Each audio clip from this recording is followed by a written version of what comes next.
সংস্কারের দাবিতে আন্দোলনরত শিক্ষার্থীদের উপর ছাত্রলীগের হামলার প্রতিবাদে রংপুরে রাজপথে নেমে আসা স্কুল ও কলেজের শিক্ষার্থীদের বিক্ষোভে বাধা দিয়েছে পুলিশ।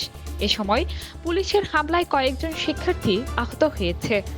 সোমবার বেলা 1:45টার দিকে রংপুর ডিসি মোড় থেকে জেলা school, police lines school and college, Lions school and college, সরকারি কলেজ, পলিটেকনিক ইনস্টিটিউটের শিক্ষার্থীরা বিক্ষোভ নিয়ে জাহাজ কোম্পানি মোড়ের দিকে যাওয়ার সময় ক্যাপ্টেন ব্যাকোলজি মোড়ে তাদের বাধা দেয় পুলিশ। এ সময় পুলিশের সাথে ব্যাপক বিতণ্ডতায় জড়িয়ে পড়ে সাধারণ শিক্ষার্থীরা। এক পর্যায়ে পুলিশের বাধা ডিঙিয়ে তারা সামনের দিকে অগ্রসর হয়। এ সময় পুলিশ তাদের উপর হামলা করে। কয়েকজন পুলিশকে দেখা গেছে শিক্ষার্থীদের গলা চেপে ধরতে। তারপরও মিছিলকারীরা পুলিশের বাধা উপেক্ষা করে সামনের দিকে রওনা হয়।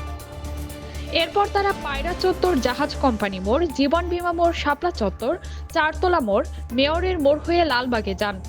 তারা রোকেয়া বিশ্ববিদ্যালয়ে গিয়ে বৈষম্য বিরোধী ছাত্র আন্দোলনের বিক্ষোভে অংশ নেওয়ার কথা রয়েছে। এদিকে রোকেয়া বিশ্ববিদ্যালয়ের প্রধান ফটকের সামনে দেখা গেছে ছাত্রলীগ নেতাকর্মীরা অবস্থান করছে। পুলিশও সতর্ক অবস্থায় রয়েছে।